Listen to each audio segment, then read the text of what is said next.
আমাৰ এটাই দাবী আৰু আমাৰ এই প্ৰগ্ৰাম যোগেদি আমি এটাই কথা ক'বলৈ বিচাৰি আছোঁ, যিখিনি আমাৰ আদিবাসী জনগোষ্ঠীৰ মানুহবিলাকে বনাঞ্চলত বসবাস কৰি আছে, আমাৰ সেই আদিবাসী জনগোষ্ঠীৰ মানুহবিলাকক অতি শীঘ্ৰে মাটিৰ পাট্টা দিব লাগে।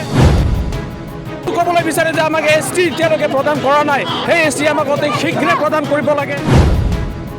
আদিবাসী টি লেবাৰ্ছ যিখিনি মানে কাম কৰি আছে বাগানবিলাকত, সিহঁতক যিটো সিহঁতৰ ৱেজ আছে, ডেইলি ৱেজ আছে, সিহঁতক 525 ৰুপিজ সিহঁতক অতি শীঘ্ৰে প্ৰদান কৰিব লাগে।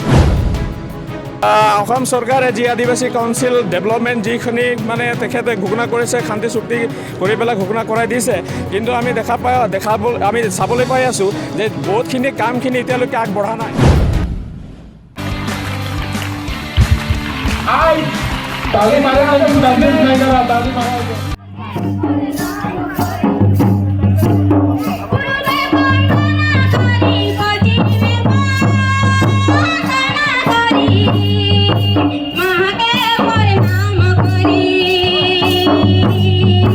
বিৰছা মুণ্ডাৰ জন্মদিৱস আমি পালন কৰি আছোঁ।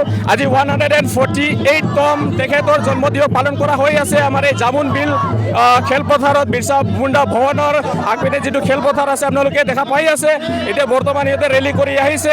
আমাৰ এটাই দাবী আৰু আমাৰ এই প্ৰগ্ৰাম যোগেদি আমি এটাই কথা ক'বলৈ বিচাৰি আছোঁ, যিখিনি আমাৰ আদিবাসী জনগোষ্ঠীৰ মানুহবিলাকে বনাঞ্চলত বসবাস কৰি আছে, আমাৰ সেই আদিবাসী জনগোষ্ঠীৰ মানুহবিলাকক অতি শীঘ্ৰে মাটিৰ পাট্টা দিব লাগে।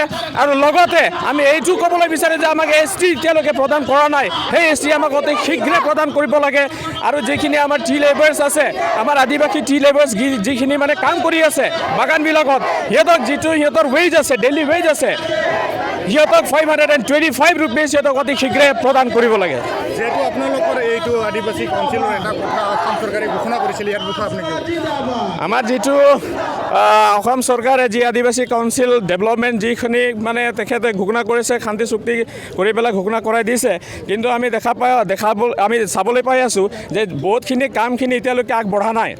চৰকাৰে অকলে মানে সিহঁতক খালি কৈয়ে আছে যে নাই আমি তোমালোকৰ যিখিনি মানে ফাণ্ড আছে সেই ফাণ্ডখিনি আমি তোমালোকক দি আছোঁ, কিন্তু এতিয়ালৈকে সেই কামখিনি সিহঁতে যিখিনি যোনটো স্পীডত সিহঁতক কাম কৰাবলৈ লাগিছিলে, সেইটো স্পীডটো এতিয়ালৈকে চৰকাৰে বিফল হৈ আছে।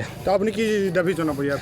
আমি এইটো দাবী জনাওঁ যে অতি শীঘ্ৰে যিখিনি ডেভেলপমেণ্ট হ'ব লাগে আমাৰ আদিবাসী জনগোষ্ঠীবিলাকক, আপোনালোকে যদি ফাণ্ড নিদিয়ে তেনেহ'লে আমাৰ আদিবাসী জনগোষ্ঠীবিলাকক সিহঁতে কেনেকৈ ডেভেলপমেণ্ট কৰাব।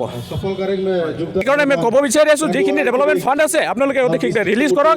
আৰু আমাৰ আদিবাসী জনগোষ্ঠীবিলাকক যদি আপোনালোকে ডেভেলপ চাবলৈ যদি বিচাৰে, তেনেহ'লে তেতিয়াহে যেতিয়া ফাণ্ড ৰিলিজ কৰিব, আমাৰ ৰাস্তাই হওক, পদূলিয়ে হওক বা কিবাখিনি আঁচনিয়ে হওক, তেতিয়াহে আমাৰ আদিবাসী জনগোষ্ঠীখন ডেভেলপমেণ্টৰ পথত যাব। Thank U.